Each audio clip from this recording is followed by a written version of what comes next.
¿Qué tal amigos de Estudio B y de Sin embargo? Es un placer para nosotros que nos acompañen, que nos brinden su atención en este maratón de fin de semana de puntos y comas, información útil rumbo a los comicios del domingo 2 de junio del 2024.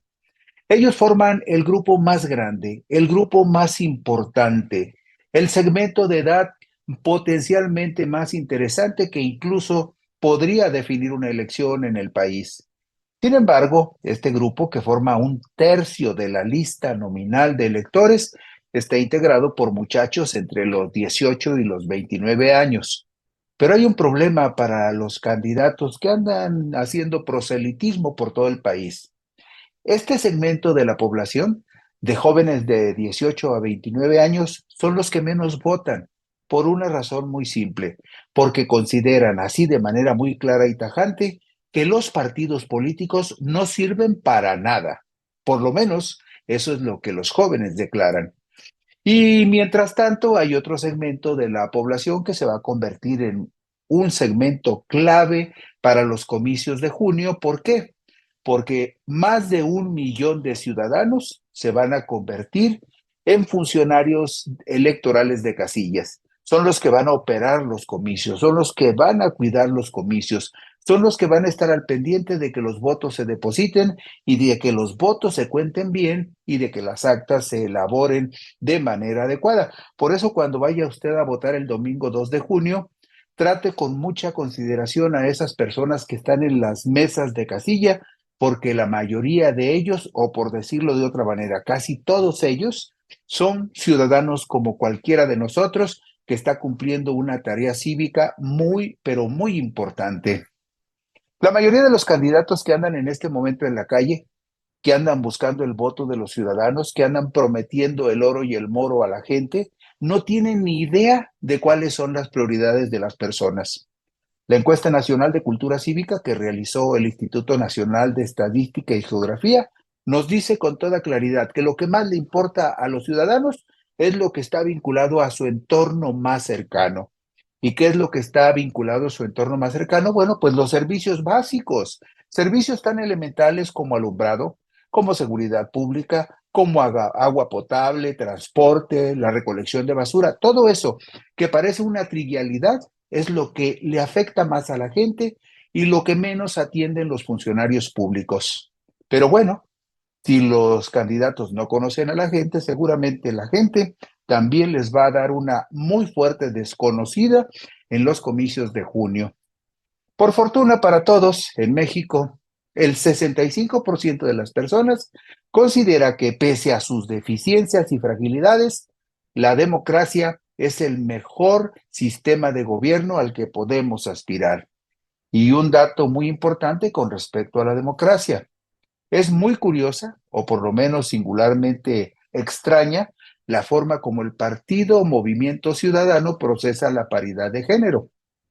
De las 9 candidaturas, 8 a gubernaturas y una al gobierno de la Ciudad de México, 3 de las 9 candidaturas se le dieron a varones en los estados donde ese partido tiene posibilidades de tener un mejor desempeño. Bueno, incluso en Jalisco estará luchando para mantener la gubernatura, pero en 3 de los 4 estados donde le ha ido mejor a Movimiento Ciudadano, pusieron candidatos hombres.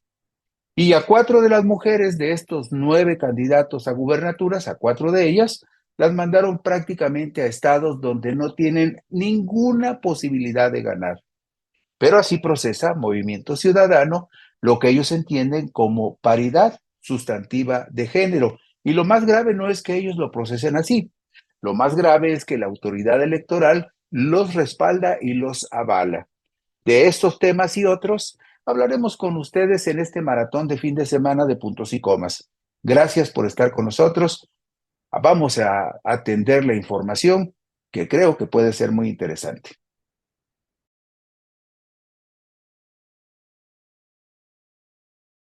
¿Qué tal amigos de Puntos y Comas? Nos da muchísimo gusto que nos acompañen, que estén con nosotros en este puente correspondiente al 21 de marzo por el natalicio de don Benito Juárez, pero que coincide también hoy con la conmemoración del aniversario de la expropiación petrolera, es decir, un puente por razones históricas muy importantes y trascendentes referidas a dos personajes fundamentales en la historia de este país. Don Benito Juárez, el impulsor de la Reforma, el restaurador de la República después de la intervención francesa, y el enorme general Cárdenas, que durante su periodo nacionalizó la industria petrolera. Y bueno, nos da mucho gusto que esté con nosotros, que nos acompañe en Puntos y Comas en este segmento de información útil rumbo a los comicios del domingo 2 de junio del 2024. Quienes tuvieron la oportunidad de descansar, qué rico, tuvieron 24 horas más de descanso. Quienes estuvieron en la necesidad de trabajar, seguramente también disfrutaron el hecho de que había algo importante que hacer y lo cumplieron. Resulta que hay un detalle en el que hay que poner mucha atención ahora que estamos hablando de las elecciones, de los comicios del domingo 2 de junio. Todo el mundo habla de ello, pero muy pocas personas tienen claridad en lo que tendrían que hacer para que sucediera algo que tendría que ser muy singular el día de los comicios para despertar a un segmento importantísimo de los potenciales votantes. Porque resulta, fíjese usted, son el segmento más fuerte, más importante y más representativo en la lista nominal de electores que hasta el corte del reciente jueves 7 de marzo de 2024 ya registraba 99,82,450 potenciales sufragantes inscritos en la lista nominal de electores del país, de la cual, de esta lista nominal de 99 millones de votantes potenciales, el 26,81% lo integran los jóvenes que tienen entre 18 y 29 años de edad, quienes, en contraste con su potencial definitorio, son quienes registran los más bajos índices de participación en los comicios. Son el más preciado objeto del deseo electoral de los partidos políticos, que desafortunadamente para ellos, para los partidos políticos, hay evidencias muy concretas de que no gozan de la confianza y del aprecio de la mayoría de los muchachos en este país. Y hablo de muchachos porque hablamos de ese segmento poderosísimo en términos numéricos, estadísticos, de jóvenes que se incorporan a la vida política y pública del país como ciudadanos. Al cumplir 18 años, todos nos convertimos en ciudadanos. Entonces estamos hablando de ese segmento de jóvenes de los 18 a los 29 años, que representan el 26,81% de todas las personas que podrían acudir a votar el próximo domingo 2 de junio. Desafortunadamente, no es el segmento que más vota. El gran reto para los partidos políticos radica en que entre los jóvenes de ese segmento de 18 a 29 años de edad, el 30,6%, así el 30 de cada 100, están muy de acuerdo en la pregunta que les planteó el Instituto Nacional de Estadística y Geografía, y corroboran, el 30,6% corroboran que están muy de acuerdo. Fíjese usted, están muy de acuerdo en que los partidos políticos no sirven para nada.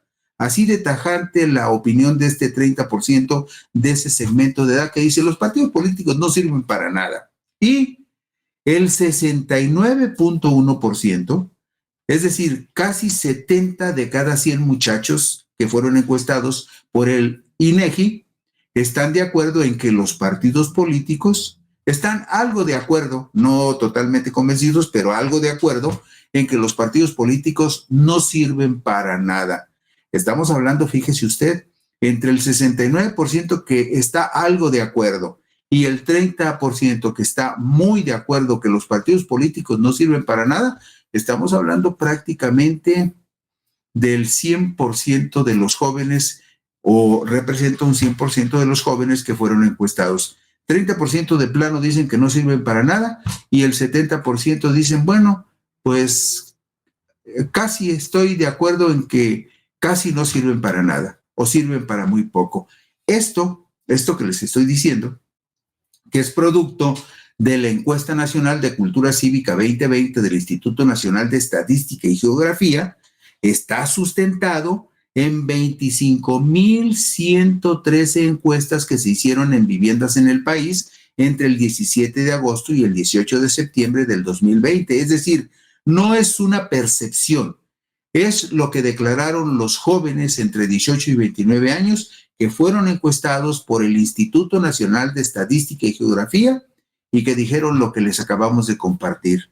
El 30% dice que está muy de acuerdo en que los partidos políticos no sirven para nada y el 69.1% está de acuerdo en que los partidos, está algo de acuerdo, un poquito de acuerdo o medianamente de acuerdo en que los partidos políticos no sirven para nada. Y la suma de esos dos porcentajes son el 100%. Es decir, los jóvenes entre 18 y 29 años no tienen la mayor simpatía por los partidos políticos. Eso dice esta encuesta, que es la muestra más robusta de una encuesta que se hace en el país y que además no se hace con propósitos políticos, pero nos ilustra con mucha claridad por qué los muchachos no están acudiendo a las urnas.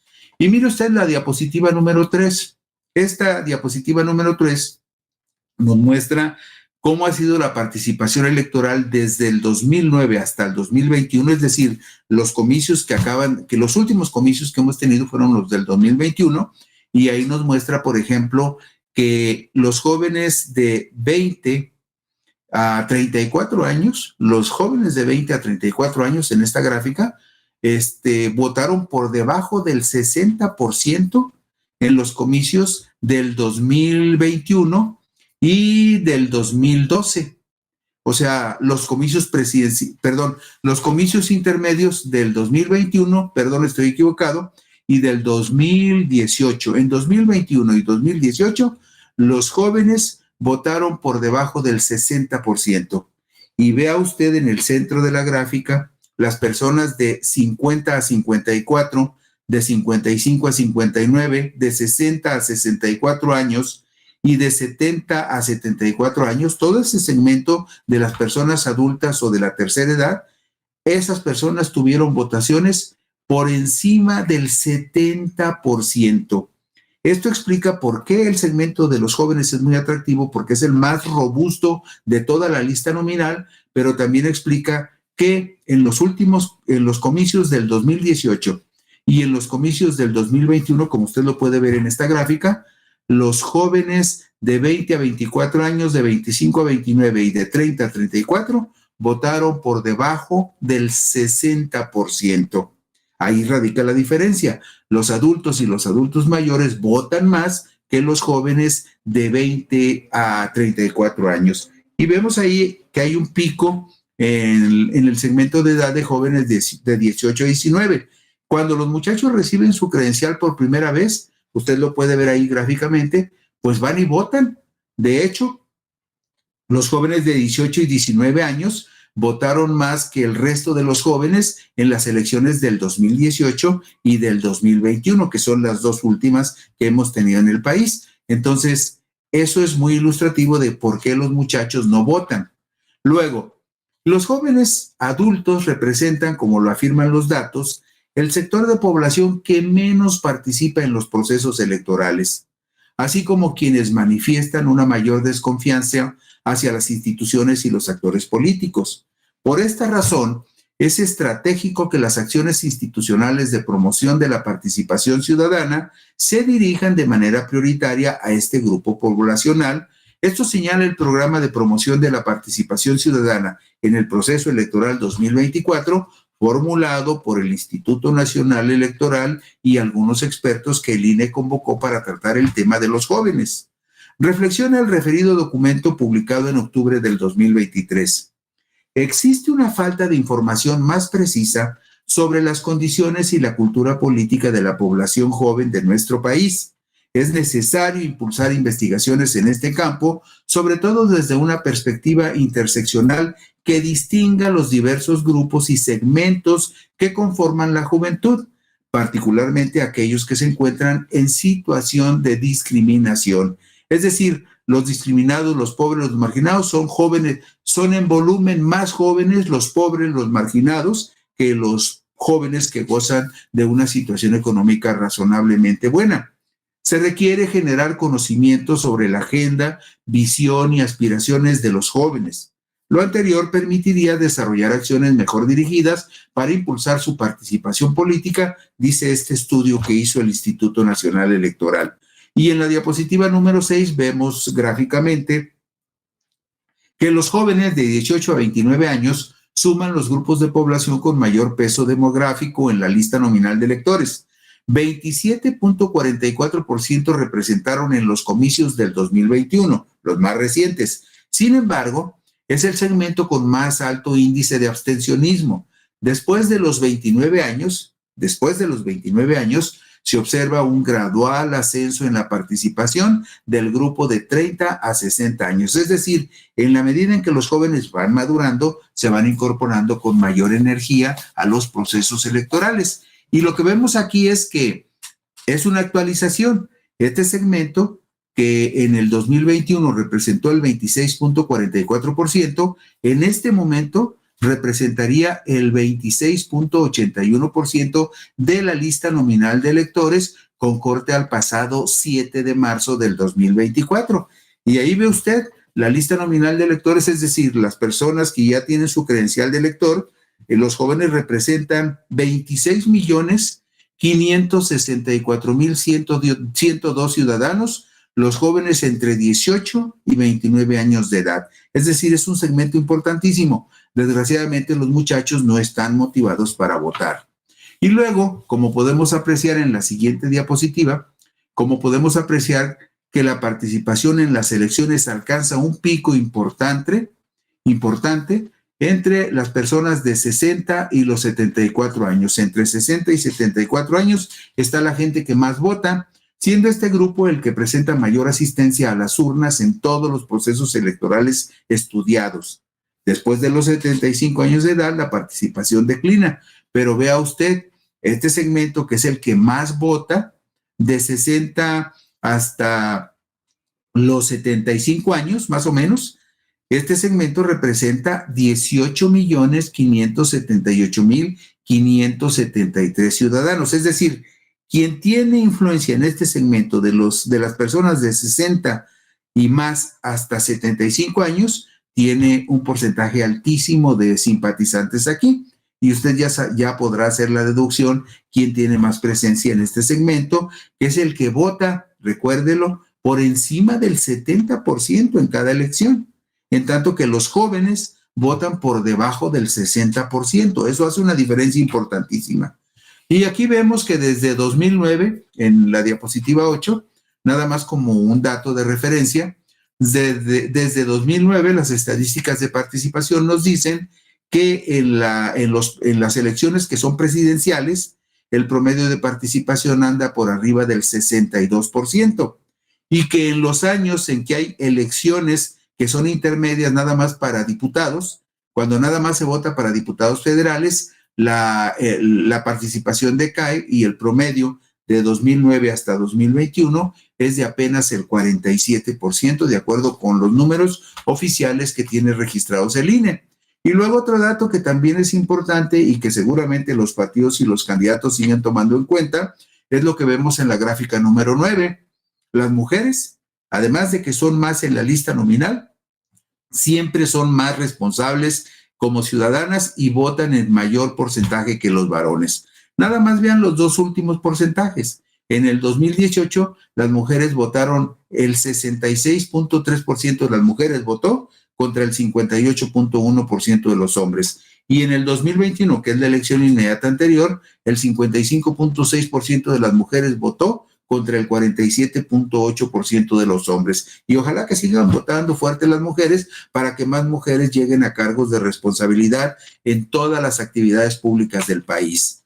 Las herramientas y medios digitales tienen un gran potencial para divulgar contenidos e implementar acciones educativas dirigidas a promover la participación de la ciudadanía en los procesos electorales. Las tecnologías digitales de la información y la comunicación están disponibles de manera creciente entre la población y su uso se ha intensificado en los últimos años, particularmente entre los jóvenes. Hay coincidencias en que se deben diseñar propuestas educativas de manera prioritaria para que los jóvenes, utilizando las plataformas y redes sociales más recurridas, tengan información oportuna. Esto señala el Instituto Nacional Electoral en su programa de promoción de la participación ciudadana. Sin embargo, el uso de herramientas y medios digitales representa desafíos institucionales. Por un lado, implica contar con la capacidad de adaptar contenidos y mensajes a estos nuevos formatos mediante el uso correcto del léxico y de los códigos audiovisuales propios de la población que es objeto de la preocupación y el interés del INE y de los partidos políticos. Por el otro lado, obliga a mantener una actitud permanente innovadora a fin de que el contenido generado no presente rezago en un ámbito en el cual existe una competencia intensa por la atención del público. Esto reflexiona el INE en su análisis sobre la falta de motivación electoral de los jóvenes. Y mire usted, es muy claro y es muy concreto por qué los jóvenes no van a votar, porque no creen en los partidos. Piensan simple y sencillamente que los partidos políticos no sirven para nada. A ver cómo logran los partidos políticos cambiar esa percepción. Y nos vamos a la última diapositiva para que usted vea gráficamente lo que los jóvenes piensan. Esta gráfica está fundada en la Encuesta Nacional de Cultura Cívica y fue elaborada a partir de las láminas 266 y 267 de la presentación ejecutiva disponible. Usted se puede meter a cualquier buscador de internet y póngale ahí Encuesta Nacional de Cultura Cívica 2020 y le va a salir completito el documento. Allí está esta gráfica, mire.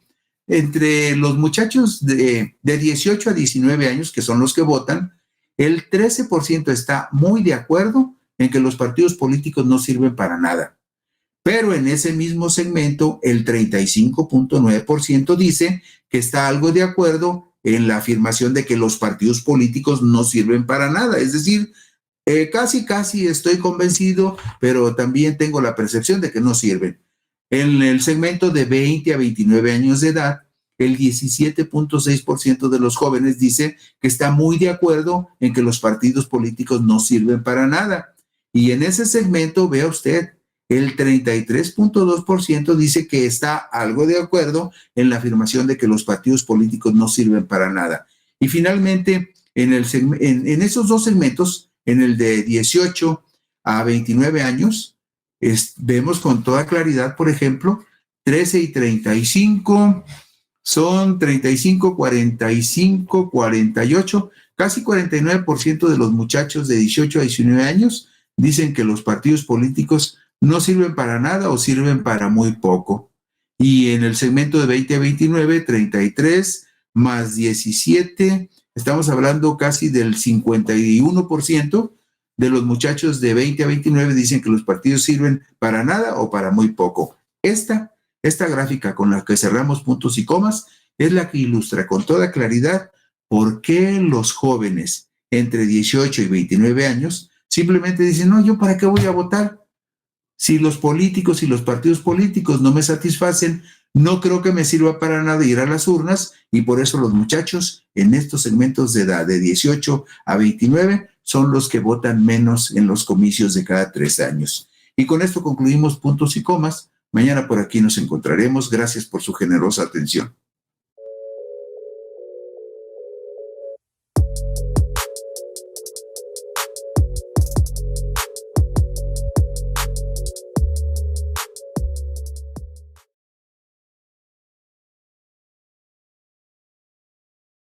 ¿Qué tal, amigos? Nos da muchísimo gusto que nos acompañe en este segmento de información útil rumbo a los comicios del domingo 2 de junio del 2024. Hemos visto muchos aspectos de la elección, hemos observado con mucho cuidado cómo se está desarrollando la contienda en cada una de las regiones del país, las posibilidades que tienen los diferentes partidos frente a los comicios del domingo 2 de junio del 2024, pero de repente no notamos un esfuerzo que se hace de manera soterrada, de manera muy discreta, y un esfuerzo en el que participan principalmente los ciudadanos. Los ciudadanos comunes como usted, como yo, como cualquier persona que de repente le tocan a la puerta y le dicen, oiga, ¿qué cree? Le tenemos una buena noticia. Y resulta que la buena noticia es que ha resultado usted sorteado para convertirse en funcionario de casilla. Hay muchas personas que reaccionan desconcertadas porque dicen, funcionario de casilla yo, si no tengo ninguna experiencia de ninguna naturaleza. Bueno, pues la mayoría de los ciudadanos que de repente vemos en las casillas el día de la elección son personas como usted y como yo, que fueron capacitadas para desempeñar una actividad cívica que contribuye al fortalecimiento de la democracia. Y esto no es rollo ni es tampoco un eufemismo. ¿Por qué? Porque rumbo a las elecciones del domingo 2 de junio del 2024, el Instituto Nacional Electoral tendrá que seleccionar y capacitar, escuche usted, seleccionar y capacitar a por lo menos 1.196.734 funcionarios para integrar las mesas directivas de las 170.962 casillas que tendrán que instalarse a todo lo largo y ancho del país para recibir la votación potencial de más de 99 millones de personas que hasta marzo aparecen en la lista nominal de electores. Es decir, las personas que nos vamos a encontrar en las casillas, en las mesas de donde están las urnas, son personas que el Instituto Nacional Electoral seleccionó, capacitó y pondrá ahí para que lleven adelante el proceso.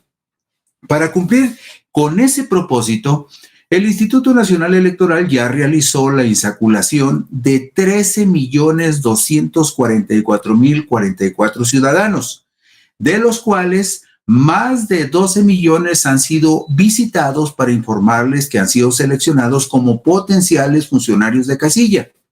Y por lo menos hasta el reciente 15 de marzo ya había 2.260.382 ciudadanos capacitados para ser funcionarios de casilla. Me parece una labor verdaderamente encomiable que 2.260.382 ciudadanos ya estén capacitados para ser funcionarios de casilla por una razón muy simple, porque de acuerdo con las valoraciones que ya hizo el Instituto Nacional Electoral, hay 2.239.905 ciudadanos que cumplen todos los requisitos legales para ser funcionarios de mesa directiva de casilla.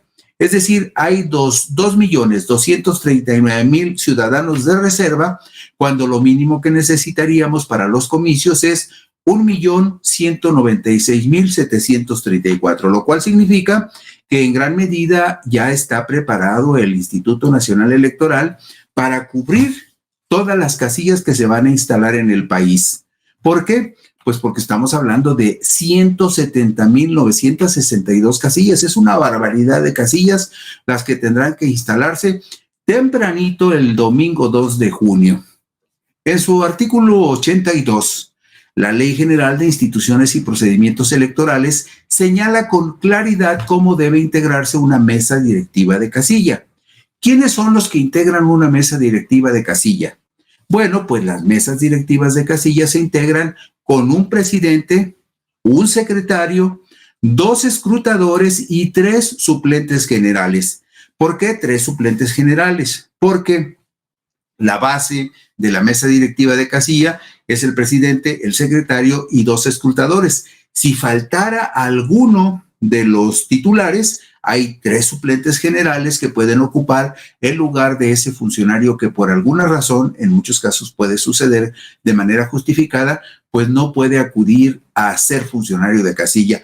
Le hago esta observación porque es muy importante que cuando vayamos a las urnas tomemos en consideración eso, que las personas que están ahí sentadas, que el presidente, el secretario y los escrutadores son personas y son ciudadanos como cualquier otro ciudadano que aceptó capacitarse para estar en la urna ayudando a ese proceso democrático que vamos a realizar todos los que estamos en la lista nominal, o por lo menos el 62% de los que estamos en la lista nominal, como ha sido el promedio en los últimos 4 procesos electorales, los que vamos a acudir a votar. Más o menos estamos hablando de 61 millones de ciudadanos que votaremos el 2 de junio. 61 millones es el 62% de 99 millones de personas que en este momento ya estamos inscritos en la lista nominal. Si vemos la diapositiva número 3, observaremos lo que le acababa de mencionar. Fueron insaculados 13.244.044 ciudadanos. Del total de esos ciudadanos, 12.688 ya fueron notificados de que se deben de preparar para ser capacitados. De esos ciudadanos, 6.707.000 ya recibieron notificación para decirles dónde y cómo se tendrían que capacitar. Y hasta el momento, el Instituto Nacional Electoral dice que ya hay 2.260.382 ciudadanos capacitados, y más o menos esa misma cantidad es la de ciudadanos que ya están preparados y que cumplen los requisitos para acudir a ocupar su cargo como funcionario de mesa directiva de casilla en los comicios del 2 de junio. Y mire usted, hasta ahorita, hasta donde vamos, ya somos 99.117.292 ciudadanos los que estamos inscritos en la lista nominal. Esto lo vemos en la diapositiva número 4. Eso significa que de esos 99.117.292 ciudadanos, el 62%, que es el promedio de las últimas 4 elecciones presidenciales, el 62% muy seguramente estará depositando su voto en las urnas el domingo 2 de junio. Las barras que usted ve representan las 5 regiones electorales del país, que se llaman circunscripciones plurinominales federales, que son las 5 regiones en las que se divide el país para la entrega de 40 diputaciones de representación proporcional en cada una de esas 5 regiones. Y también ya habíamos comentado en otro programa que en cada una de esas 5 regiones también se juegan por lo menos 60 diputaciones de mayoría en distritos de mayoría, también llamados distritos uninominales. Esta lista nominal que usted ve en pantalla, con pequeñas variaciones, será probablemente la lista que utilizaremos para los comicios del domingo 2 de junio del 2024. Hasta ahí vamos, de acuerdo con la última actualización del INE, hasta el 14 de marzo. Esa es la última actualización. ¿Qué requisitos tienen que cumplir quienes aspiren a ser funcionarios de una mesa directiva de casilla? Bueno, no creo que de manera natural muchos ciudadanos aspiren a ser funcionarios de una mesa de casilla. Más bien, ¿cuáles son los requisitos que debemos cumplir a quienes en algún determinado momento nos avisen que estamos perfilados para ser funcionarios de casilla? Bueno, lo explica sobre los requisitos, lo explica el artículo 83 de la Ley General de Instituciones y Procedimientos Electorales. ¿Qué se necesita? Bueno, ser ciudadano mexicano por nacimiento, que no adquiera otra nacionalidad y ser residente en la sección electoral que comprenda la casilla. Es decir, que le toque a usted, que usted sea una persona de la zona geográfica donde regularmente se instala la casilla. Ya ve que todos sabemos más o menos en dónde nos toca votar cada 3 años. Bueno, pues una de las primeras condiciones es que si a usted lo seleccionan como candidato a ser funcionario electoral de una casilla electoral, pues usted tendría que vivir en esa área donde se instala regularmente la casilla donde usted vota. Estar inscrito en el Registro Federal de Electores, es decir, que su credencial de elector esté vigente. Estar en ejercicio de sus derechos políticos, que no tenga ninguna restricción legal para ejercer sus derechos como ciudadano. Tener un modo honesto de vivir y haber participado en el curso de capacitación electoral impartido por la Junta Distrital Ejecutiva correspondiente del INE. Todos en la zona donde vivimos estamos dentro de un distrito electoral. En esa zona donde vivimos hay una oficina que es lo que se llama la Junta Distrital Ejecutiva, la que corresponde al distrito en el que votamos. Por ejemplo, en Guadalajara, en el oriente hay 2 distritos electorales, el 9 y el 11, y en el poniente solamente hay un distrito electoral que es el 8. Bueno, las personas que viven en el distrito 8, en el 9 o en el 11 son parte también de una sección electoral y en ese distrito, el 11, el 9 y el 8, hay una Junta Distrital Ejecutiva que es la que define cómo se debe capacitar la gente que va a participar como funcionario de casilla. Además, para poder ser funcionario de casilla, no se debe de ser servidor público de confianza con mando superior sobre otras personas, ni tener un cargo de dirección partidista de cualquier jerarquía y, por supuesto, saber leer y escribir y también establece que la ley que no debe de ser una persona mayor de 70 años de edad. Y dirá usted, ¿y qué tiene de malo que la persona tenga 70 años o más? Bueno, es que se hace en consideración de que las jornadas electorales son muy prolongadas, o sea, empiezan a las 8 de la mañana, pero no sabemos a qué hora va a terminar porque tienen que contarse los votos, tienen que elaborarse las actas y todo ese proceso a veces se prolonga en algunos casos hasta las 10, 11 de la noche o mucho más, dependiendo de las características de cada casilla. Entonces, por eso hay esa limitante de que las personas no sean mayores de 70 años, porque finalmente son jornadas muy, pero muy pesadas. ¿Cuáles son las atribuciones y tareas de un presidente de mesa directiva? Bueno, por supuesto, el presidente preside los trabajos de la mesa directiva y vela por el cumplimiento de las disposiciones de ley. Él también es el responsable de recibir de los consejos distritales la documentación, los útiles y elementos necesarios para el funcionamiento de la casilla y conservarlos bajo su responsabilidad hasta la instalación de la casilla, mantener el orden en la casilla y en sus inmediaciones, incluso con el auxilio de la fuerza pública si fuera necesario. Es decir, el presidente de la casilla, si ve que anda por ahí algún revoltoso o alguna persona que se anticipó y ya anda en estado inconveniente en las primeras horas de la mañana o al mediodía, y si está dando problemas en la casilla, el presidente de la casilla le puede pedir a la fuerza pública que entren y que se lleven a ese ciudadano a descansar a otro lugar. Bueno, pues el presidente de la mesa directiva de casilla también está facultado para suspender temporal o definitivamente la votación en caso de alteración del orden o cuando existan circunstancias o condiciones que impidan la libre emisión del voto. El secreto del voto, cuando esté en peligro el secreto del voto, cuando hay alguna situación que interfiera y pueda vulnerar el secreto del voto o que atente algo contra la seguridad personal de los electores, de los representantes de los partidos o de los miembros de la mesa directiva. También el presidente de la casilla puede retirar a cualquier persona que incurra en alteración grave del orden, que impida la libre emisión del sufragio, que viole el secreto del voto, que realice actos que afecten la autenticidad del escrutinio y del cómputo, o que intimide o ejerza violencia sobre los electores, los representantes de los partidos o los miembros de la mesa directiva.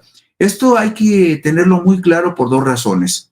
Porque si le toca ser funcionario de casilla o presidente de la mesa directiva de casilla, seguramente le van a advertir que tiene todas estas facultades y responsabilidades.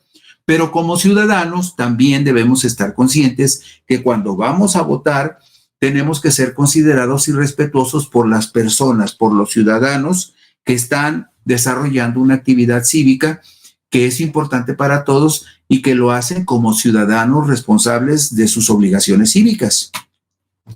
En la diapositiva número 8 vemos lo que les decía en un principio. Se van a instalar 170,962 casillas electorales, por lo menos es lo que está aprobado hasta el 15 de marzo del 2024. 170,962 casillas es lo que se estima que se van a instalar el día de la jornada electoral.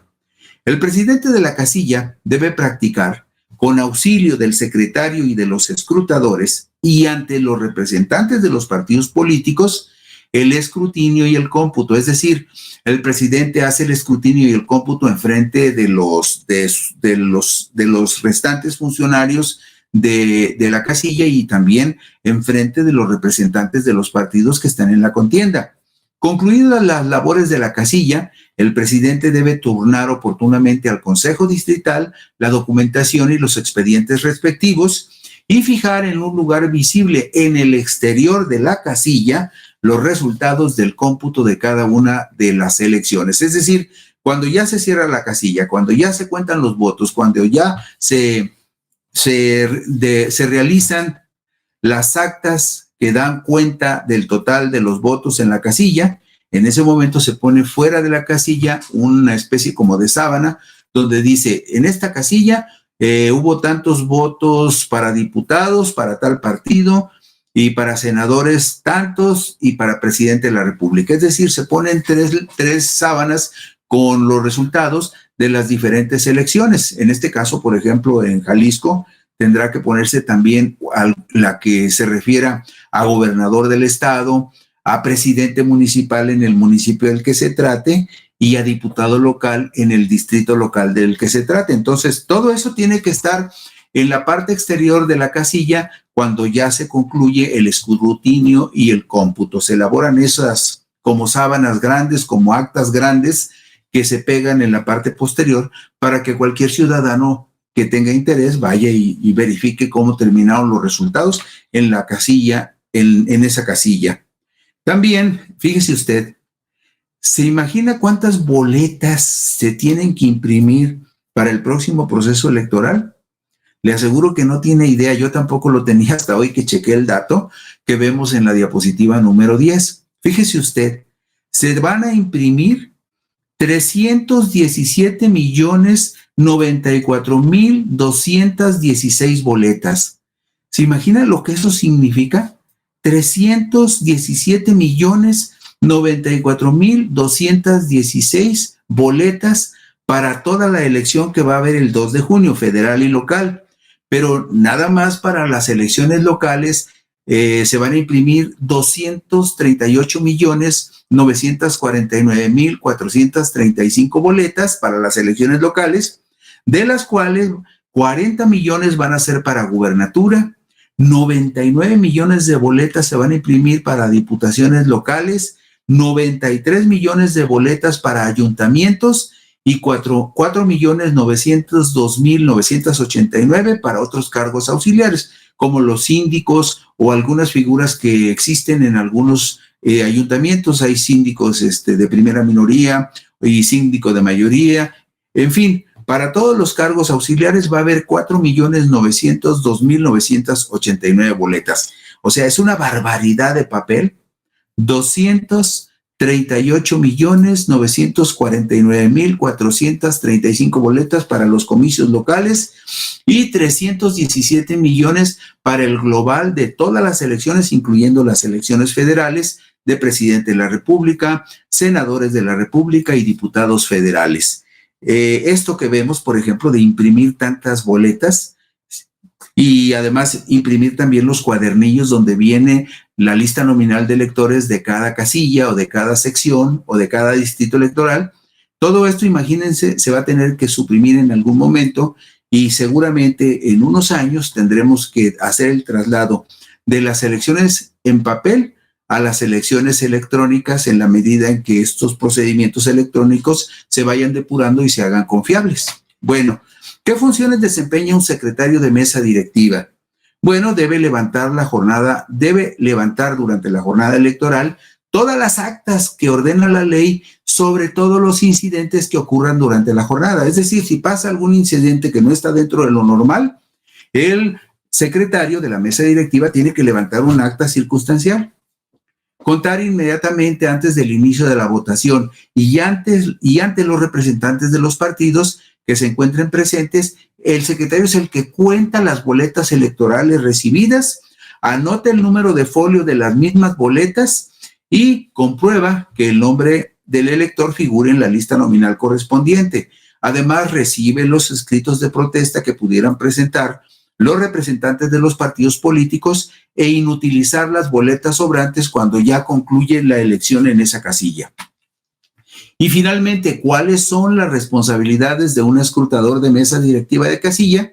Bueno, el escrutador debe contar la cantidad de boletas depositadas en cada urna y el número de electores que votaron conforme a las marcas asentadas en la lista nominal de electores, cerciorándose de que ambas cifras sean coincidentes y, en caso de no serlo, consignar el hecho, contar el número de votos emitidos en favor de cada candidato, fórmula o lista regional, así como auxiliar al presidente o al secretario en las actividades que les encomienden. Pero el escrutador es el que verifica que el número de votos depositados coincida con el número de votos que originalmente estuvieron destinados para esa casilla. Es decir, que no va a llegar una urna embarazada o que le metan más dulcecitos a la piñata para favorecer algún partido o candidato. Todo esto lo comparto con ustedes con un solo propósito: que tengamos claro que la mayoría de las personas que van a estar en las casillas como funcionarios de casilla electoral son ciudadanos como usted y como yo, y que entonces en la medida que colaboremos, que los apoyemos, que confiemos en ellos, en esa medida saldrá mejor el ejercicio en las elecciones. Claro, no se puede descartar que en algunos casos haya quienes por simpatía o por algún otro interés pretendan cometer alguna irregularidad, pero de eso ya se encargarán de denunciarlo los representantes de los partidos políticos. Pero creo que debemos de tener muy claro que la mayoría de los funcionarios de casilla electoral son ciudadanos como nosotros y por lo tanto debemos de tratarlos con consideración y respeto porque están haciendo una labor cívica que es muy importante para nuestra democracia. Con eso termino hoy puntos y comas. Mañana por aquí nos encontraremos.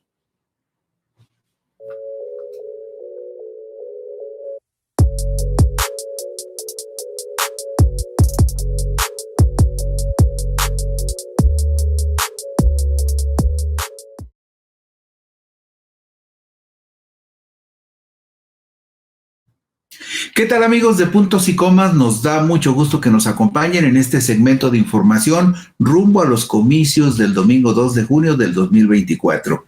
Ahora que ya están las campañas prácticamente en su parte más importante, donde todos los candidatos se quieren hacer los graciosos, se quieren hacer los inteligentes, consienten a la gente y le soban el lomo a las personas y piensan que de una forma u otra la gente va a ceder a sus galanteos para darles el voto, pero en realidad mucho de lo que los candidatos dicen no tiene nada que ver con la realidad, o por lo menos con lo que la gente piensa que es lo más importante para su vida cotidiana.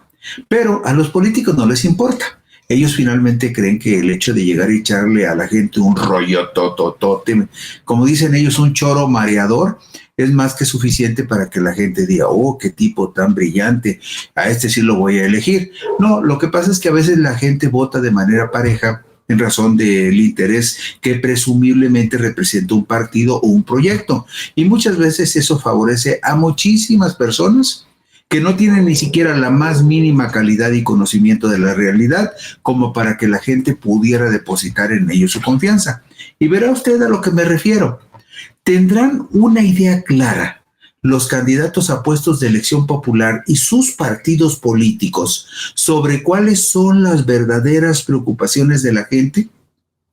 Lo más probable es que la mayoría lo ignore y no las tenga consideradas en una cartera básica de propuestas durante las campañas electorales que van a desembocar en los comicios del domingo 2 de junio del 2024.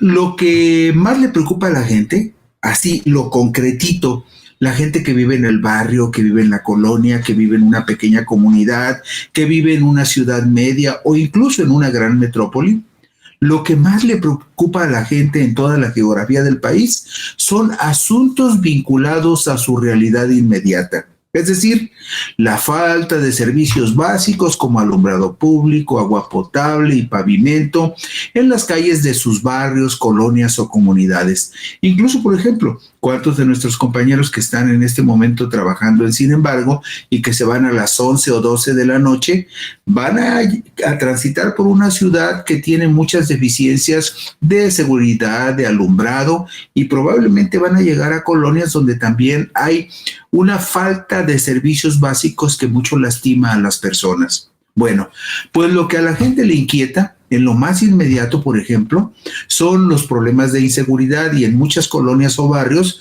lo que conocemos como pandillerismo. Y también, por supuesto, la falta de escuelas, la falta de hospitales, la falta de centros de salud.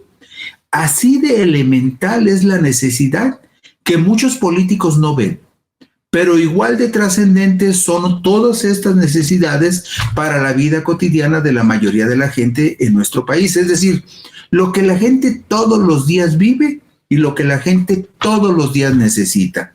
Bueno, nos vamos a remitir a un estudio denominado encuesta nacional de cultura cívica que preparó el Instituto Nacional de Estadística y Geografía con una muestra muy poderosa, una muestra a 25,113 personas entrevistadas cara a cara en sus hogares en 6 regiones del país entre el 17 de agosto y el 18 de septiembre del 2020, y fue una encuesta muy robusta que se publicó en junio del 2021. Bueno, pues mire usted, nos vamos a la diapositiva número 4 y vemos datos muy concretos. En el ámbito nacional, en la diapositiva número 4 lo vemos, en el ámbito nacional el 87.7% de la población de 15 años y mayores, que fue encuestada por el INEGI, se siente muy orgulloso de ser mexicano. El 87.7% se siente muy orgulloso de ser mexicano, mientras que el 73% se siente muy identificado con el lugar donde vive. Es decir, la gente quiere su barrio, quiere su colonia, quiere su ciudad y le gustaría que estuviera mejor equipada, estuviera en mejores condiciones, y es donde él se siente identificada, la persona se siente identificada. Ve usted, por ejemplo, el 73% de los encuestados dice que tiene un grado de identificación del 73% con el lugar donde vive, y en el caso de los varones es el 74% y en el caso de las mujeres el 72%. Pero cuando le preguntamos a la gente, ¿usted se siente orgulloso de ser mexicano? Bueno, pues el 88% de los varones dicen que sí, y el 87% de las mujeres también dicen que se sienten muy orgullosas de ser mexicanas. Es decir, hay un sentido de identidad y de pertenencia del pueblo con respecto a su identidad nacional y también con respecto al lugar donde le tocó vivir, como diría Cristina Pacheco. Ahí les tocó vivir, allí nos tocó vivir. Bueno, pues en la diapositiva número 5 vemos lo siguiente. En el segmento de las personas de 60 años de edad y más, 60 años de edad y mayores, el 89.7% expresó sentirse más orgulloso de ser mexicano. Es el segmento donde la gente dice que se siente más orgullosa de ser mexicano. Lo vemos en la gráfica, es la barra, la última barra de la parte inferior. El 89.7% de las personas de 60 años y mayores se sienten muy orgullosos de ser mexicanos, y el 80.1% se siente muy identificado con el lugar donde vive. Usted sabe que hay personas pues que nacieron, crecieron, se casaron, tuvieron hijos y tuvieron nietos en el mismo barrio y en la misma colonia de toda la vida.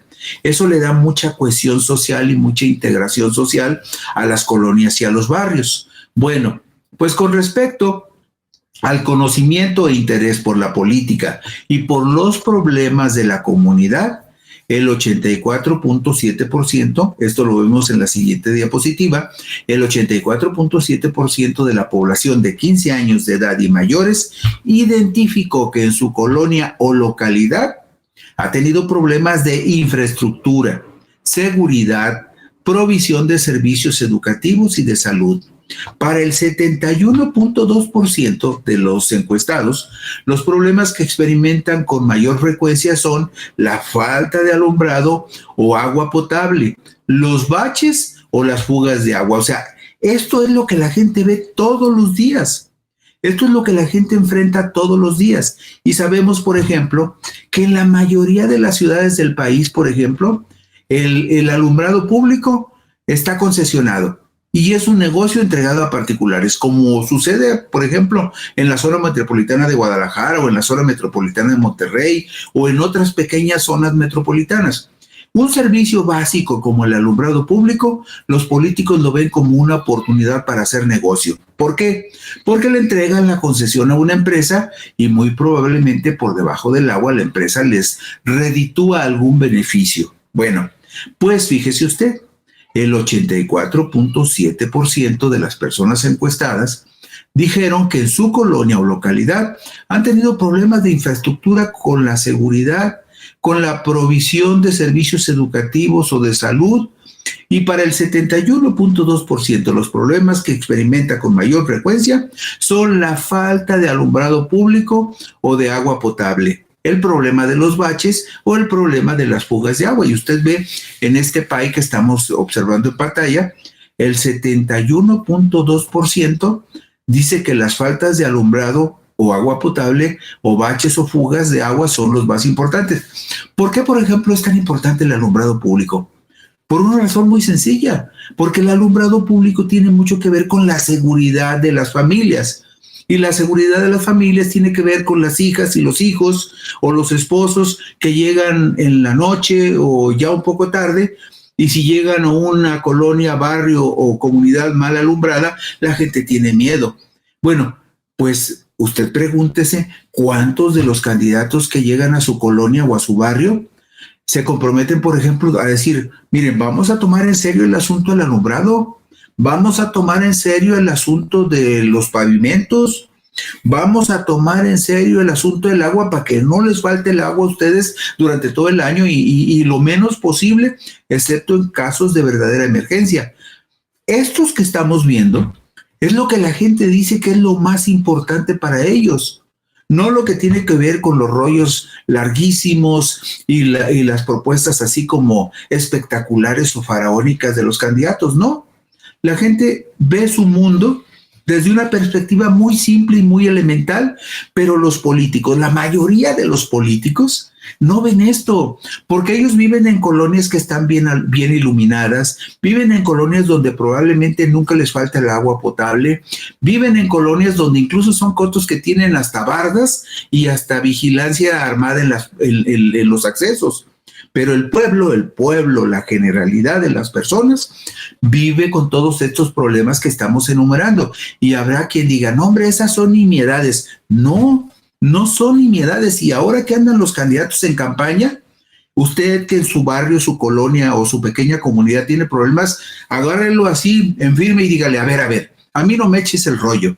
A mí dime cómo me vas a ayudar para resolver este y este problema que tiene que ver con los servicios básicos que nosotros necesitamos para vivir como personas en condiciones razonablemente buenas o aceptables. Luego, fíjese usted, esto que sigue es muy interesante en la diapositiva número 7. ¿Cómo se informa la gente sobre los asuntos que son de su interés? Esto es muy bueno. A nivel nacional, por ejemplo, el 97.6% de las personas de 15 años de edad y mayores dijo tener mucho interés en los asuntos o problemas de su colonia o localidad. Y esto es muy bueno. Para el 60.4% de los encuestados, la fuente más directa de información en su comunicación personal es el entorno de su vivienda, es decir, en México todavía la mayoría de la gente convive con sus vecinos, los conoce, platica con ellos, comparten sus preocupaciones, en tanto que para el 37.5% las pláticas con sus familiares son los que enriquecen su conocimiento de la realidad. Y ahí ve usted, por ejemplo, cómo se informa la gente sobre los asuntos que le interesan. Bueno, pues la comunicación personal en el entorno de la vivienda representa el 60.4%. Las pláticas con la familia, el 37.5%. Y aquí es donde entramos nosotros. Las redes sociales, Facebook, Twitter y YouTube, 29.8%. Esto dice la gente, ¿eh? Y después aparece la televisión con el 15.3%, el teléfono celular 11.8%, por internet en páginas de periódicos o revistas el 7.7%.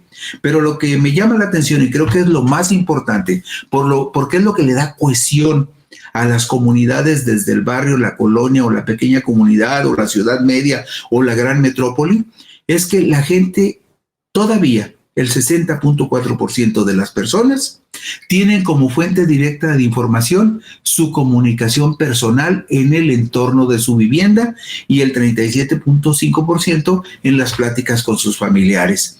Y por eso esto que la gente dice es lo que verdaderamente le importa a la gente. Y vamos a la diapositiva 8 porque el 55.8% de la población de 15 años de edad y más se manifiesta muy interesada o preocupada por los asuntos del país.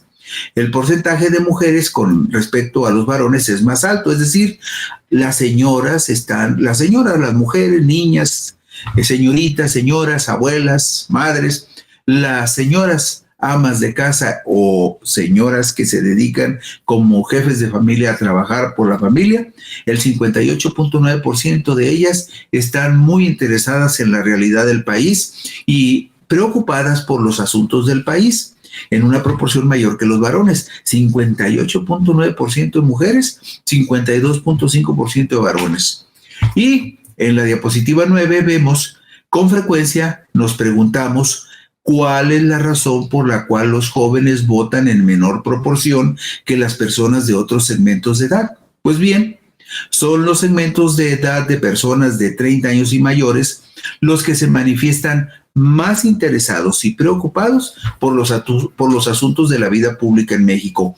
Eso explica por qué los jóvenes a partir de los 29 años empiezan a mostrar mayor interés por quiénes son los candidatos, cuáles son los partidos políticos, y entonces se hacen más presentes en las urnas.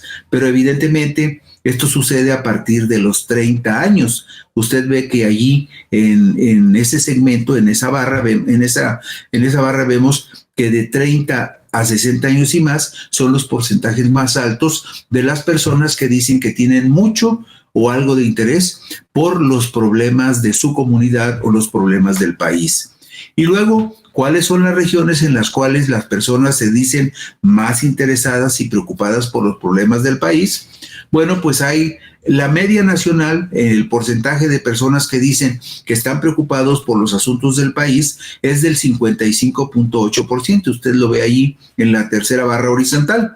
Pero, si se fija, en Mesoamérica Central, que es Ciudad de México, Estado de México, Hidalgo, Morelos, y en Mesoamérica Centro-Sur, que es Guerrero, Oaxaca, Puebla, Tlaxcala y Veracruz, es donde el porcentaje de personas que expresan más interés y preocupación por los problemas del país tienen los porcentajes más altos, y suponemos que también de participación.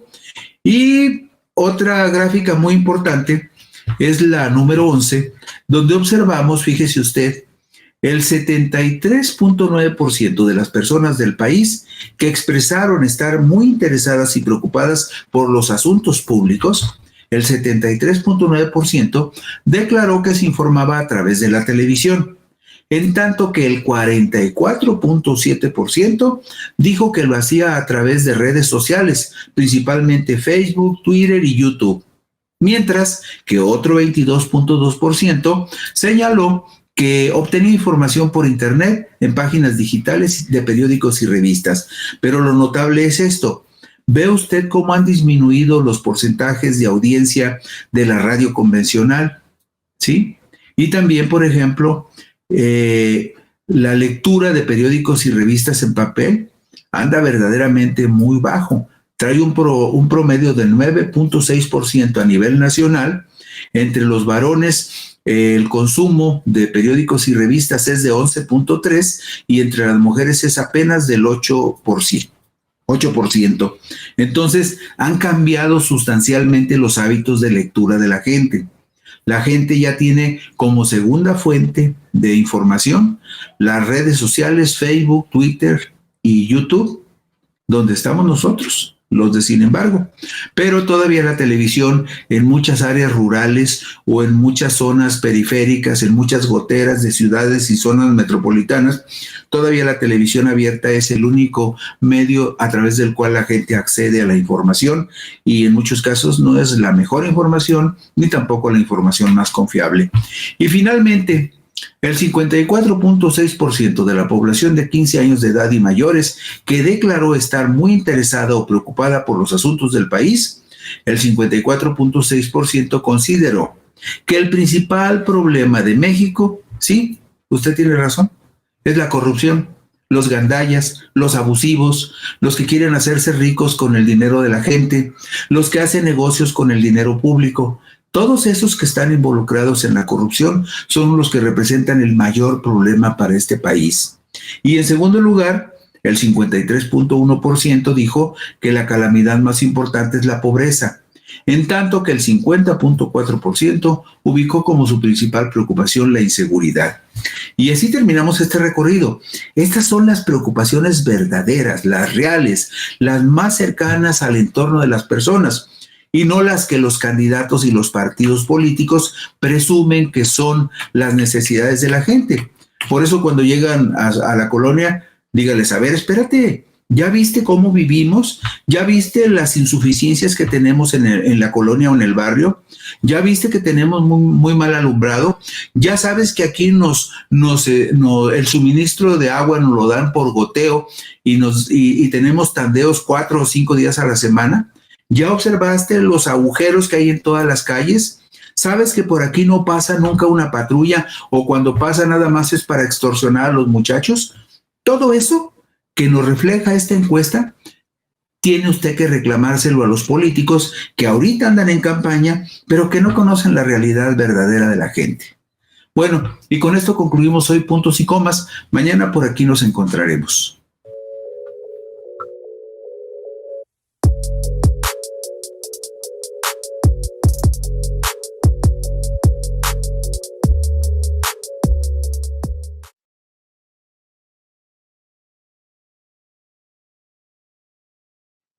¿Qué tal, amigos de Puntos y Comas? Nos da muchísimo gusto que nos acompañen en este segmento de información útil rumbo a los comicios del domingo 2 de junio del 2024. Rumbo a las elecciones más grandes de nuestra historia. ¿Se ha preguntado usted qué tan demócratas somos los mexicanos? ¿Cuál es la aspiración de los mexicanos con respecto a lo que considerarían nuestro sistema de gobierno? Pues bien, una buena oportunidad para vernos en el espejo es rescatar el dato de que por lo menos, escuche usted, por lo menos el 65.2% de los mexicanos considera que la democracia es preferible a cualquier otra forma de gobierno. Otro dato muy relevante es que en nuestro país solo el 11.8% se siente muy satisfecho con la democracia que vivimos en México, pero hay un amplio segmento poblacional del 40.9% que asume que sí está algo satisfecho con el régimen democrático que vivimos en nuestra república. Y quienes muestran mayor grado de satisfacción son las personas de 60 años y mayores, que representan el 20% de la población. Cuando vi este dato dije, a ver, ¿cómo está eso de que las personas de 60 y mayores muestran mayor grado de satisfacción? Y bueno, la reflexión que hice de inmediato es muy simple. Las personas que tienen más edad han ido observando gradualmente cómo hemos ido evolucionando y avanzando en algunos aspectos de la vida pública, aunque exista de cualquier manera un segmento pequeño que se muestra muy reacio a admitir los cambios. Es evidentísimo, por ejemplo, que vivimos en un régimen en donde hay una no solamente absoluta, sino salvaje libertad de expresión, en donde hasta se permite que insulten al presidente y no pasa nada y nadie es perseguido por ello. Todas las personas pueden expresar su punto de vista, incluso de manera grosera y salvaje, en algunos medios de comunicación y no les pasa nada. Entonces, creo yo que la ponderación que hacen las personas de 60 años y mayores con respecto a el mayor grado de satisfacción con el régimen democrático que vivimos tiene mucho que ver con que esas personas de la tercera edad tienen puntos de referencia importantes que les permiten valorar este clima de apertura que en muchos ámbitos de la sociedad estamos viviendo en este momento. Solo el 7.2% de los muchachos de entre 15 y 17 años de edad se expresan muy satisfechos con la democracia que vivimos, pero representan también el porcentaje más alto de quienes se sienten algo satisfechos, y el porcentaje de los que se sienten algo satisfechos en ese segmento de edad de 15 a 17 años es el 53.4%. Probablemente muchos de los jóvenes de 15 a 17 años no tengan una idea clara de todo lo que se ha tenido que luchar para que exista una sociedad más abierta.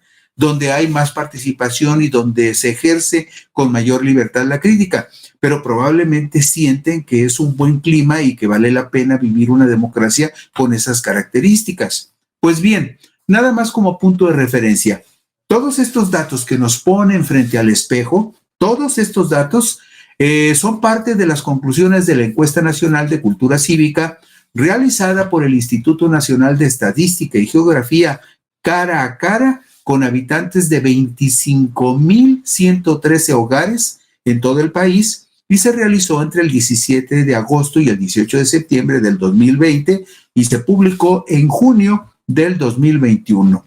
Ahora que los políticos andan en campaña, les sería muy útil saber que por lo menos el 62.2% de las personas encuestadas de 15 años de edad y mayores consideró que la mejor expresión de un gobierno democrático es aquel en el que todos los ciudadanos pueden participar en la toma de decisiones. Y la expresión de gobierno que menos respaldo tuvo en esta encuesta es aquella que pudiera estar encabezada por los militares, como vemos en esta diapositiva número 5 que Luis nos puso en pantalla, en donde vemos que un gobierno en donde todos participen en la toma de decisiones tendría el apoyo del 69.2%, y un gobierno encabezado por militares apenas tendría el respaldo del 16.6%, en tanto que hay un segmento de la población que representa el 41.5% que dice que estaría satisfecho con un gobierno encabezado por un líder político fuerte. ¿Qué más encontramos? Quienes se muestran más entusiasmados con la idea de tener un gobierno abierto a la participación de todos en la toma de decisiones importantes son los chamacos de entre 15 y 17 años, que representan un porcentaje del 74.5%, seguidos del segmento de jóvenes de 18 a 19 años, donde el 70.8% dice que les gustaría tener más espacios abiertos en la toma de decisiones de los asuntos públicos. Lo ve usted en pantalla, o sea, los jóvenes de 15 a 17, de 18 a 19, más o menos representan el mismo porcentaje de quienes dicen, oigan, ¿y por qué no nos dan más chance de participar a los ciudadanos en la toma de decisiones? ¿Por qué los gobiernos no nos consultan más? ¿Por qué, por ejemplo, el gobierno municipal, el gobierno del estado, el gobierno federal, cuando va a tomar una decisión que nos afecta, por qué no nos toman en cuenta? Esto es muy importante por una razón, porque eso significa que estos jóvenes de 15 a 17 años y de 18 a 19 años, cada día van a ser más exigentes con aquellos que cuando andan en campaña, como en este momento, van y ofrecen el oro y el moro, y cuando llegan al gobierno no les volvemos a ver la pista en 3 o en 6 años. Pero ojalá que ese afán, esa intención de estos muchachos de 15 a 19 años se traduzca en los próximos años en una mayor exigencia a los partidos políticos, a los candidatos y a los funcionarios públicos para que se abran a la opinión y la participación de la gente.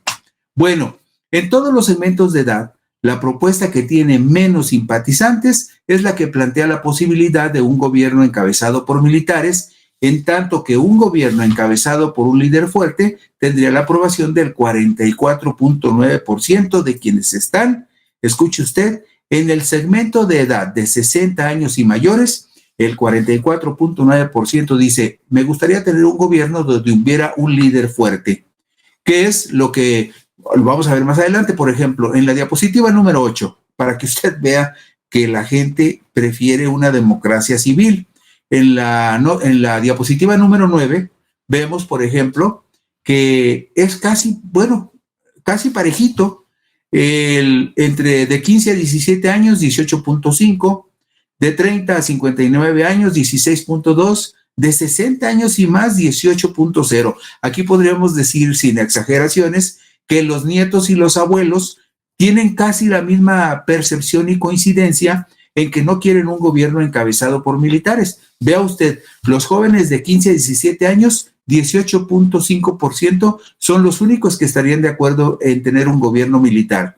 Y los adultos de 60 años y más, el 18.0% estarían de acuerdo.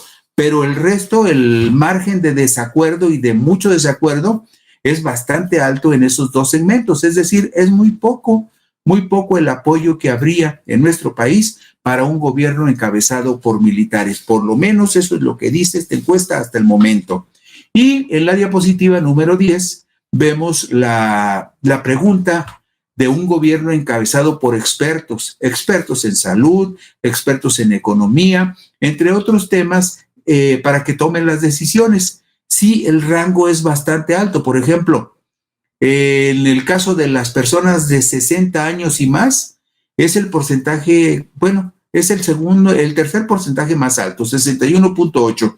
Pero, por ejemplo, entre los jóvenes de 18 a 19 años y de 20 a 29 años, prácticamente es el mismo porcentaje, 63.1 y 64.0, es la expresión mayor dentro de estas barras de personas que dicen que les gustaría tener un gobierno encabezado por expertos. Por supuesto, hay muchos expertos, hay muchas personas que son muy capaces y preparadas, pero que no tienen la disposición, por ejemplo, para ser candidatos a un cargo de elección popular. O en otros casos no tienen, digamos, la conexión que se debe de tener con los ciudadanos para que los ciudadanos los respalden y voten por ellos. Pero esta aspiración que rebasa en todos los casos el 58%, 58, 63, 64, 62, 61, debe ser un indicador razonable para que quienes hoy andan en la procesión de las campañas políticas pongan atención y escuchen lo que dice la gente, que necesitamos tener personas expertas en áreas especializadas, como las áreas, por ejemplo, de salud y de economía, pero que estén pensando en razón de que sus decisiones deben orientarse para favorecer a la mayoría de la población. Ahí sí, casi todo mundo está de acuerdo y los rangos de aprobación son altos con respecto a un gobierno encabezado por expertos, o podríamos plantearlo de otra manera, un gobierno enriquecido con la presencia de expertos en áreas clave donde se requieran los especialistas. Y finalmente, cuando le preguntaron a la gente si tendría interés en que el gobierno estuviera encabezado por un líder político fuerte, aquí vemos en la diapositiva número 11 que el 44.9% de las personas entrevistadas que están en el rango de 60 años y mayores, es el mayor porcentaje entre todos los segmentos de edad que dicen que les gustaría que el gobierno estuviera encabezado por un líder político fuerte.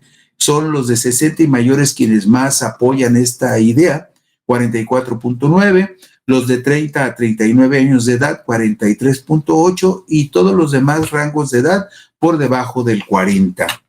¿Qué más? Pues mire usted, en nuestro país, más del 70% de las personas sí han escuchado hablar de lo que es un régimen democrático y conocen el concepto y lo tienen más claro en el segmento de edad de las personas de entre los 20 y los 59 años de edad. Es donde está el rango mayor de personas que dicen, sí, más o menos entiendo y le hallo a la idea de lo que debe de ser una democracia. Esto lo vemos reflejado en la diapositiva 13, donde vemos, por ejemplo, población de 15 años y más, según condición de saber o haber escuchado qué es la democracia. Pues mire usted, el 74% de los varones y el 72% de las mujeres en el país aseguran que sí saben o han escuchado lo que es la democracia. Y los rangos de los que no tienen muy claro el concepto o la idea o cómo funciona este sistema es del 24% entre los varones y 26% entre las mujeres. Y además, entre la población de 15 años o más, según condición de saber o haber escuchado qué es democracia, vemos aquí, por ejemplo, en qué rangos o segmentos de edad está más clara la idea de lo que es la democracia o de cómo funciona. Vean ustedes, por ejemplo, entre los jóvenes de 20 a 29 años de edad está el porcentaje mayor de quienes entienden o han escuchado o saben cómo funciona la democracia. Eso es muy bueno. Estamos hablando de que tenemos una generación de jóvenes que en la medida en que vayan avanzando podrán ir fortaleciendo este concepto de democracia que en México queremos mantener vigente.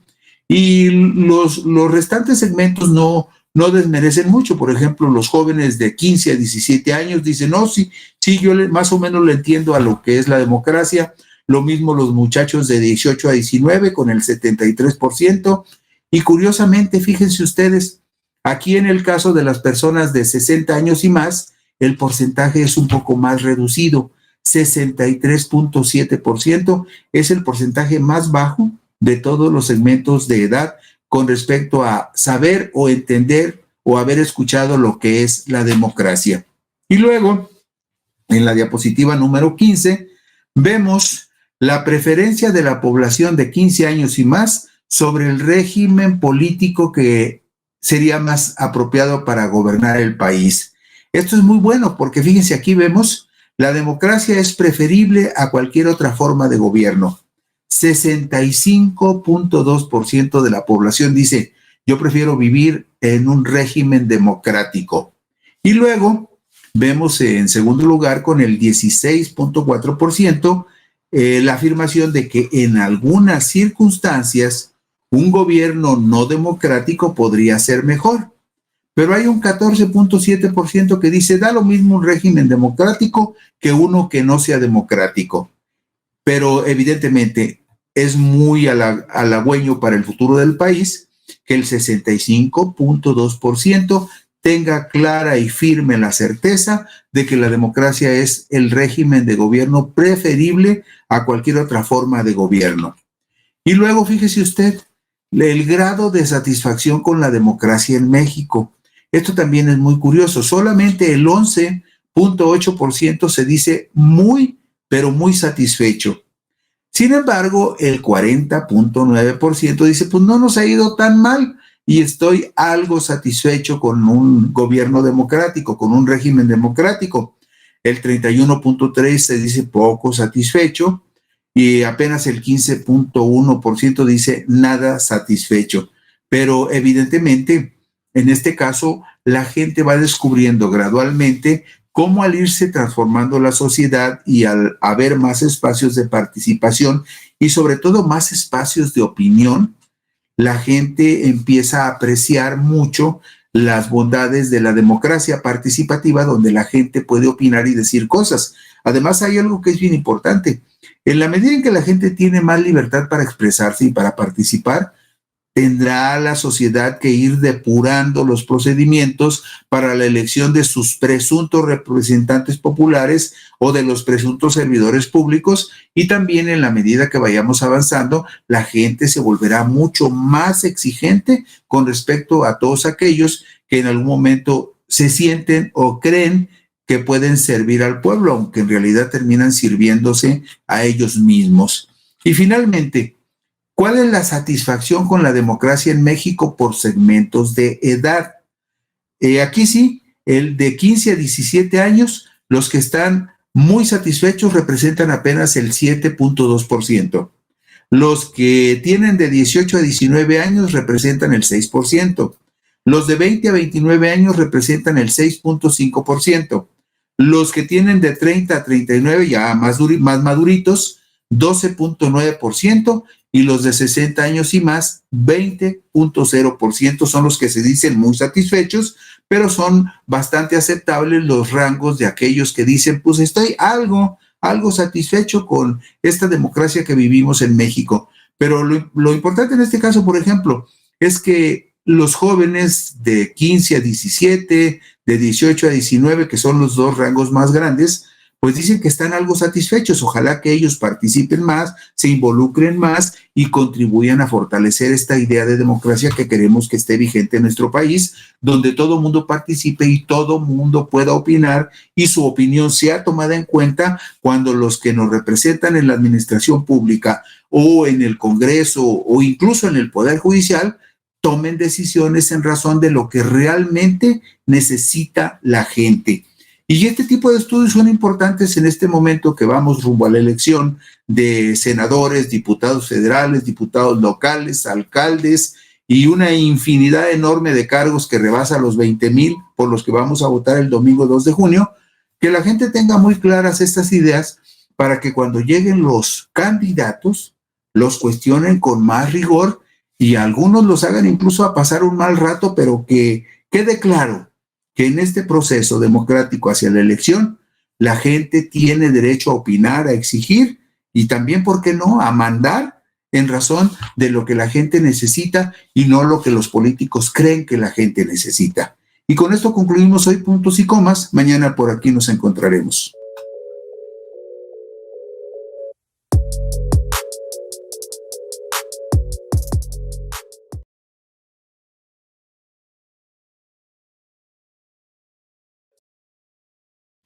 ¿Qué tal, amigos de Puntos y Comas? Nos da muchísimo gusto que nos acompañen en este segmento de información útil rumbo a los comicios del 2 de junio del 2024.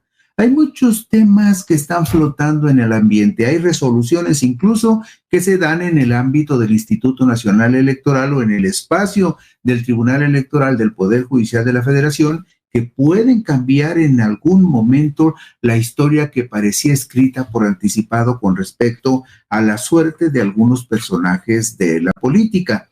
Y esto tiene que ver con el cumplimiento estricto de algunas reglas que tienen que ver en algunos casos, por ejemplo, con la paridad de género, es decir, que se vayan generando espacios de manera equitativa, justa y equilibrada para darles oportunidades a las mujeres. Pues bien, la postulación de candidatas y candidatos a 8 gubernaturas y a la jefatura de gobierno de la Ciudad de México por el partido Movimiento Ciudadano deja abierta una gran interrogante sobre la justeza de sus criterios de paridad de género, pues la organización que encabeza Dante Alfonso Delgado Ranauro inscribió como sus abanderados a 3 hombres en entidades en las que ese partido es más competitivo y designó a 4 mujeres en estados donde tienen nulas posibilidades de triunfo, es decir, por anticipado mandó a estas candidatas a perder.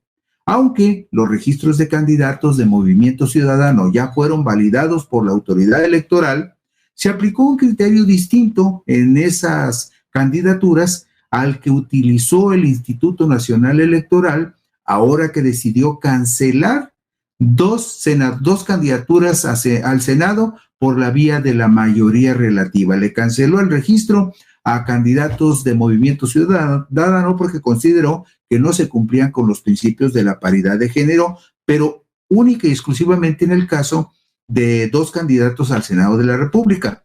Este jueves 21 de marzo del 2024, el Instituto Nacional Electoral utilizó un método aleatorio para la cancelación de las candidaturas necesarias, así dice, candidaturas necesarias, para satisfacer el requisito de paridad transversal entre los géneros en las candidaturas a senadurías por el principio de mayoría relativa postuladas por Movimiento Ciudadano.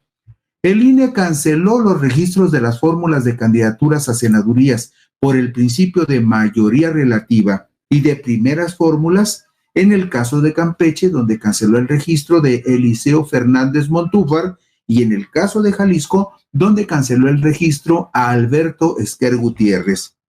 En sentido contrario a esta decisión que tomó ayer el Instituto Nacional Electoral, el pasado miércoles 20 de marzo del 2024, la Sala Superior del Tribunal Electoral del Poder Judicial de la Federación confirmó por unanimidad de votos el acuerdo emitido por el Consejo General del Instituto Electoral y de Participación Ciudadana del Estado de Jalisco, que validó el registro de Jesús Pablo Lemus Navarro como candidato de Movimiento Ciudadano a gobernador de esa entidad federativa.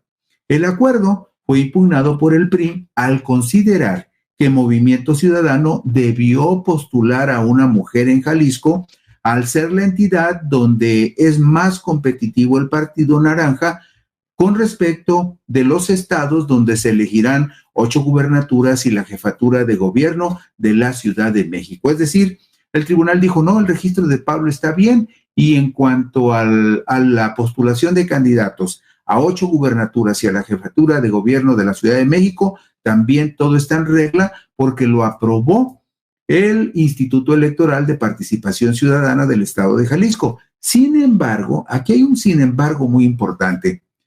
Los precedentes que hay con respecto a la aplicación de la norma de paridad sustantiva de género es una encomienda que el Tribunal Electoral le dio al Instituto Nacional Electoral, que en este caso particular de Jalisco, el INE debería de haber aplicado o ejercido su facultad de atracción para analizar detalladamente las circunstancias y condiciones en que el partido Movimiento Ciudadano postuló candidatos a esas 8 gubernaturas y a la jefatura de gobierno de la Ciudad de México.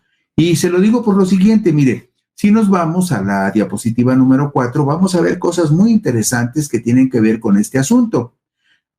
Ahí tiene usted en pantalla las votaciones de Movimiento Ciudadano en los 9 estados donde se va a renovar el Poder Ejecutivo en 2024 y los porcentajes de votación que logró en la elección más reciente, la elección de diputados federales del 2021. Usted puede ver ahí con claridad que, por ejemplo, el estado donde Movimiento Ciudadano sacó más votos fue el estado de Jalisco, donde tiene la gubernatura actualmente. En Jalisco, Movimiento Ciudadano sacó 944,571 votos para un porcentaje del 31.71%.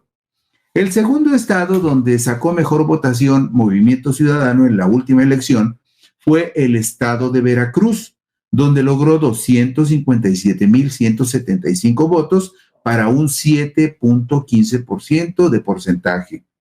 Y nos vamos al estado de Morelos, donde Movimiento Ciudadano tuvo 53,356 votos para un 6.75% del porcentaje de la elección.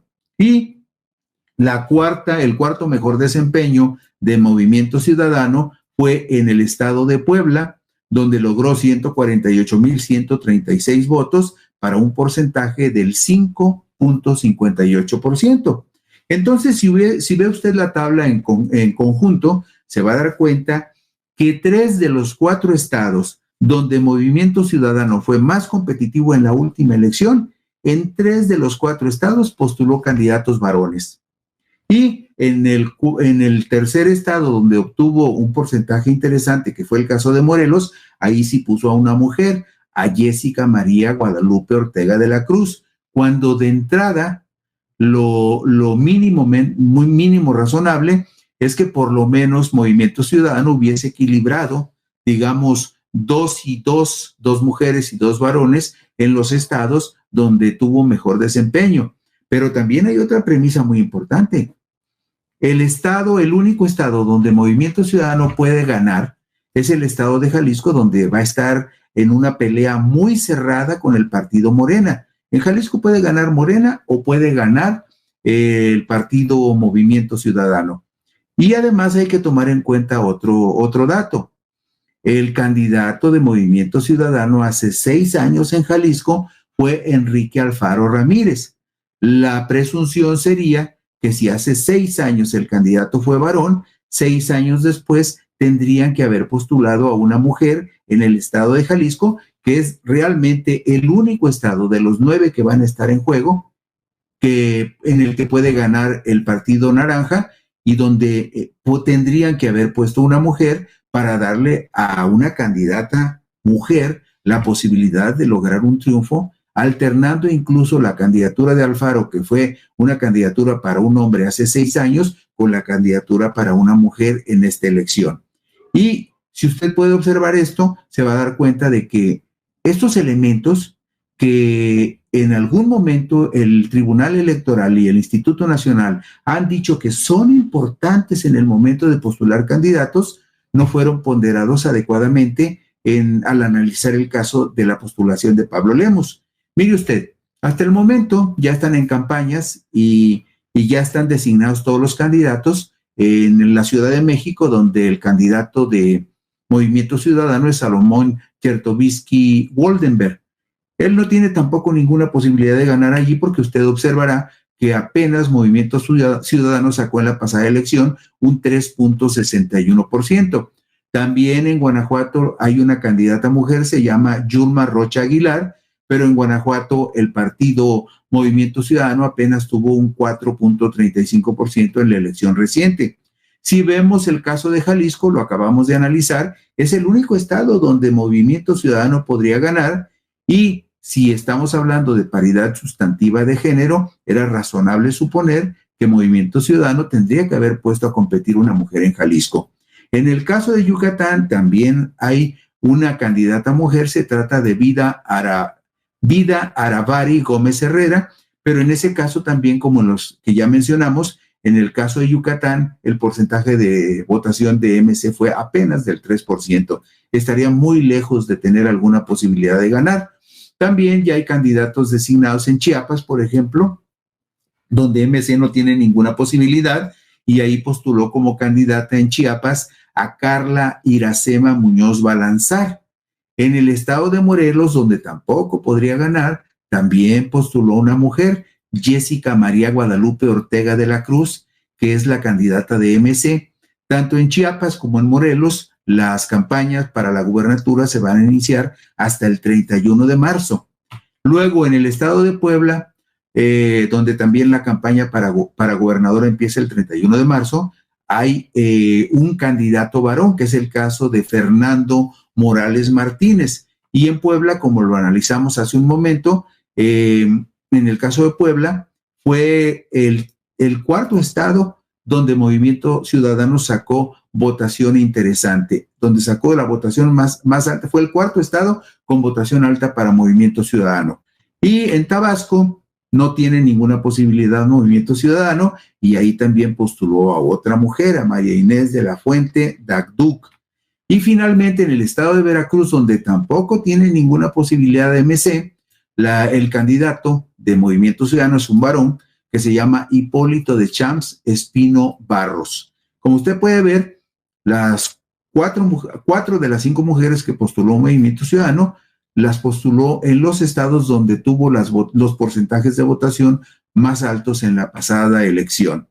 Con respecto a la paridad sustantiva de género, en la postulación de mujeres como candidatas a las gubernaturas de los estados, la Sala Superior del Tribunal Electoral del Poder Judicial de la Federación emitió criterios que todos los partidos políticos están obligados a cumplir, y además estos criterios, el cumplimiento de estos criterios debe de estar supervisado por el Instituto Nacional Electoral, y esto lo dijo al resolver en 2022 una queja de la senadora Susana Harp, inconforme por la postulación de Salomón Jara Cruz como candidato de Morena a la gubernatura de Oaxaca. En su sentencia del miércoles 30 de marzo del 2022, la Sala Superior del Tribunal Electoral Federal definió los siguientes criterios. Escuche usted. En la Constitución se establece el derecho de la ciudadanía de ser votada en condiciones de paridad, y se prevé que entre los fines de los partidos políticos está hacer posible el acceso al poder público y fomentar el principio de paridad, por lo que tendrán que observarse en la postulación de candidaturas. Así, el hecho de que las legislaturas federal y locales no hayan emitido la ley respectiva no es obstáculo para que los partidos políticos establezcan mecanismos que garanticen la postulación paritaria sustantiva, porque estos institutos políticos siempre han estado vinculados al cumplimiento del principio. Es decir, el hecho de que exista o no una reglamentación o una ley no exime a los partidos políticos de aplicar las normas de paridad sustantiva.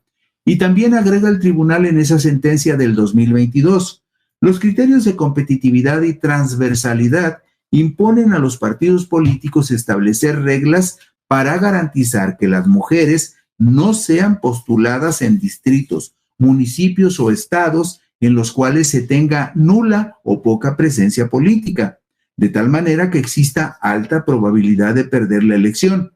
Dichos principios deben significar que los partidos políticos, mediante disposiciones contenidas en su normativa, establezcan reglas claras para que las mujeres puedan competir en ámbitos territoriales en los que sus partidos políticos sean altamente competitivos, con el propósito de posibilitar a las mujeres un acceso real a los cargos de elección popular. Esto que le acabo de leer, donde dice que las mujeres deberían ser postuladas en espacios altamente competitivos con el propósito de posibilitar a las mujeres el acceso real a los cargos de elección popular, aplica claramente en el caso del estado de Jalisco, donde en lugar de postular a una mujer, el partido Movimiento Ciudadano postuló a Pablo Lemos Navarro. Y reitera la máxima autoridad judicial en materia electoral: los partidos políticos no se deben constreñir al cumplimiento de la paridad formal o cuantitativa, sino que deben buscar la forma idónea de lograr la paridad sustantiva. Y mire usted, en la diapositiva 14 vemos que todos estos criterios sobre la paridad sustantiva de género fueron reiterados por la Sala Superior del Tribunal Electoral del Poder Judicial en otra sentencia emitida el viernes 22 de abril del 2022 al resolver un juicio para la protección de los derechos políticos electorales promovido por Maqui Esther Ortiz, expresidenta municipal de Reynosa, quien impugnó la postulación de Américo Villarreal Anaya como candidato de Morena a la gubernatura de Tamaulipas. El Consejo General del Instituto Nacional Electoral acordó en la sesión extraordinaria del 20 de julio del 2022 que los partidos políticos nacionales deben adecuar sus documentos básicos para establecer los criterios mínimos ordenados por la Sala Superior del Tribunal Electoral al emitir sentencias en los juicios de la ciudadanía identificados con dos expedientes a los que ya nos referimos, y garantizar así la paridad sustantiva en la postulación de candidaturas a las gubernaturas a partir de los próximos procesos electorales locales de 2023 y en los subsiguientes en los que participen ya sea de manera individual, en coalición o con candidaturas comunes. Es decir, el imperativo que impone el tribunal es que en lo sucesivo se debe de privilegiar la posibilidad de que las mujeres compitan por candidaturas donde verdaderamente puedan ganar. Y fíjese usted, concluimos con esta tabla que está en la diapositiva 16, que refiere sintéticamente el acuerdo del Consejo General del Instituto Nacional Electoral en la sesión extraordinaria del 20 de julio del 2022. Dice: órgano vinculado, se ordena a los partidos políticos nacionales que a partir del próximo proceso electoral para gubernaturas definan reglas claras en las que precisen cómo aplicarán la competitividad en la postulación de mujeres a las candidaturas a gubernaturas conforme a los criterios mínimos precisados en esta sentencia.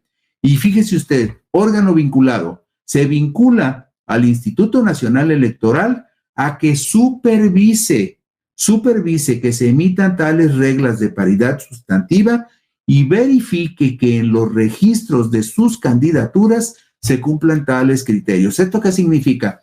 Que cuando se llevó a cabo el registro de los candidatos a gubernaturas y a jefatura de gobierno de la Ciudad de México, el Instituto Nacional Electoral estaba obligado a ejercer su facultad de atracción para revisar las postulaciones que hizo Movimiento Ciudadano y aplicar estos criterios de paridad sustantiva, algo que no hizo el Instituto Nacional Electoral. Dejó todo en manos del Instituto Electoral del Estado de Jalisco y con base en esa decisión del Instituto Electoral de Jalisco, el Tribunal Electoral se lavó las manos y dijo: el registro de Pablo Lemos es correcto. Y con eso concluimos hoy Puntos y Comas. El próximo lunes por aquí nos encontramos, con mucho gusto, si ustedes lo desean, con más información útil rumbo a los comicios del 2024. Buenas noches.